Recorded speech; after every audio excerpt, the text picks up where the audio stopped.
Do you think for yourself? Sharon Horne-Ellstrom here. Quick question. A lot of times I think for myself.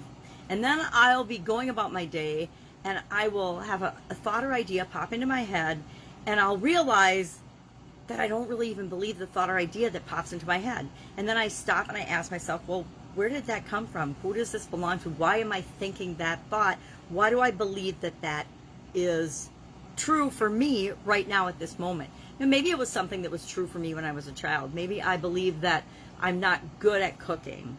And as a child, I was a terrible cook. And that's part of why I learned to be a good cook over the years. But as a child, I could have very easily believed and told myself, I'm not good at cooking. And then I could have found a bunch of experiences where I had done a terrible job cooking.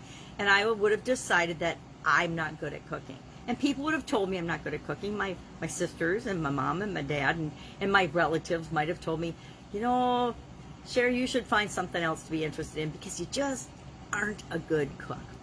Now, do you ever have an idea that pops into your head like that and you're thinking about something, a topic, maybe it's a global issue like global warming or world hunger or good water, or maybe it's an issue in your family, that the types of relationships you have or how you are in any way, shape, or form in relationships or your job, things like that. We all have opinions and thoughts and beliefs and feelings about everything around us, including ourselves.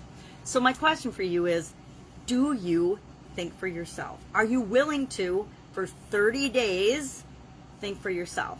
Because in order to get up and go, to keep moving forward, to get momentum, to create what you want in your life, you have to be willing to stop and pay attention to, number one, what you're thinking, what your thoughts are, not on a constant basis, but every once in a while, you have to pop in and say, and evaluate what you're thinking and say, am I thinking for myself? Is this what I believe? Is this what I want to create in my life by having this belief? Or is this just something I heard somewhere? Maybe I heard it in school or at work or from my family or from a person that I thought was an expert and is an expert in an area that I want to be good at. And they're telling me basically that they're the expert and the guru of all time. And so why would I even try to be an expert in that? If you're thinking things like that, we want to pay attention to that. We want to notice what our thoughts are, especially if they are preventing us from getting where we want, to get up and go and create what it is that we want in our life. So why am I even thinking about this? Well, I'm thinking about it today because I'm in a training that's been excellent about causing me and all the other participants to actually pay attention to and notice what we're thinking, notice what our beliefs are and how they're impacting the results we're getting or the results we may not be getting, if they're causing us to actually stop ourselves. Because the truth is, we can create whatever we want in our lives. It's 99% of the time us that is stopping ourselves from getting and creating and moving toward what it is that we want. So I just want to let you know that in a couple of days now, on August 1st, we will be beginning the next 30-plus day free Get Up and Go challenge. This challenge is about you creating a process, adopting a process, installing it in your subconscious so that anytime you are faced with a change or challenge, even on a subconscious level, you will automatically handle it in the best way for you. Not the best way for me, not the best way for your cousins or your family or your friends or your coworkers or your neighbors, the best way for you at this current time in your life.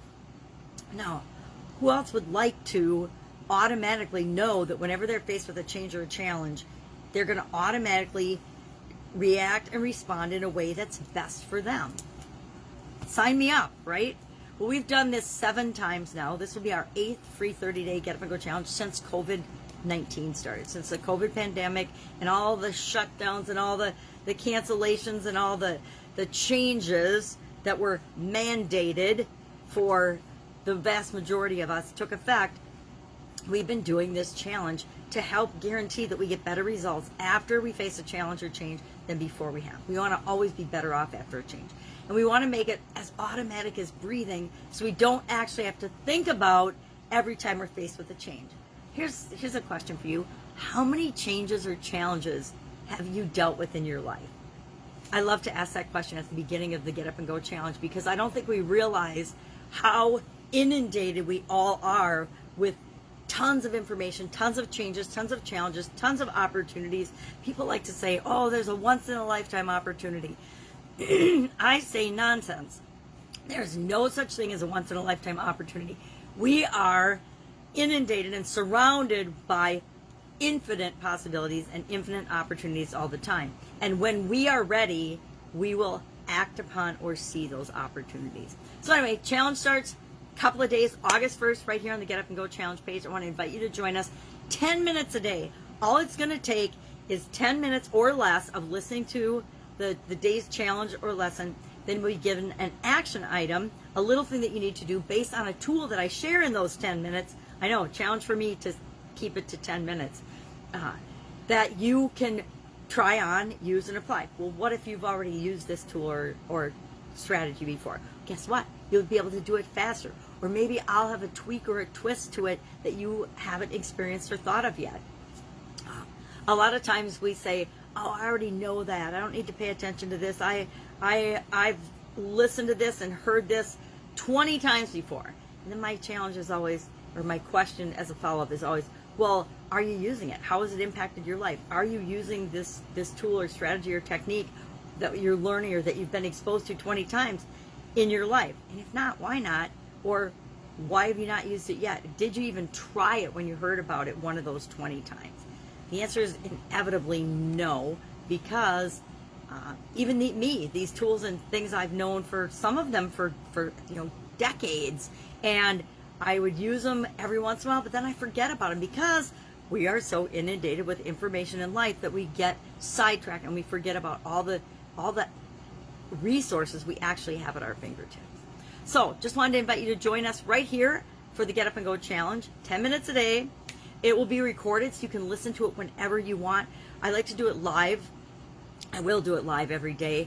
And if you can join us live, great. If you can't, that's awesome because it's always available.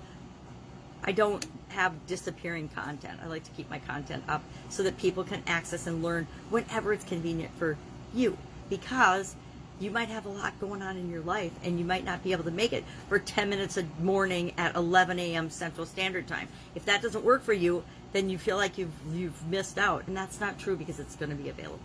And I still would prefer that you join us live because I know you get the most out of it when you're with other people and you're live and you commit to yourself, hey, every day at 11 o'clock I'm going to listen to this. Or you can create it and make it your own by saying, well, every day 11 o'clock I'm busy, but at 1 p.m. in the afternoon or 7 o'clock at night or midnight I can listen to it. I can do the action item. And it's just about showing up for yourself and being consistent. But the first thing you need to do is commit to thinking for yourself, deciding what everything means to you, for you, no matter who tells it to you, me or anyone else. Just because we say something doesn't mean it's true for you. I speak from what's true for me, and then you have to analyze that and say, okay, yeah, that works for you. I could try that on. I could try that tool on. If it works for me, great. Or maybe you have to tweak it a little bit to make it work for you.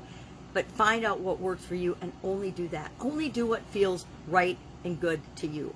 Does it mean you won't be uncomfortable sometimes? No. Some things make us a little bit uncomfortable, but it's working through that part that makes us uncomfortable that leads to the other side and the results and the transformation that we're all really looking for. All right. Have an awesome day. If you have any questions or if I can help you in any way, ask in the comments below or direct message me. Otherwise, I look forward to seeing you here on the Get Up and Go Challenge page once a day for the month of August. Have a great day, and I will see you soon. Bye.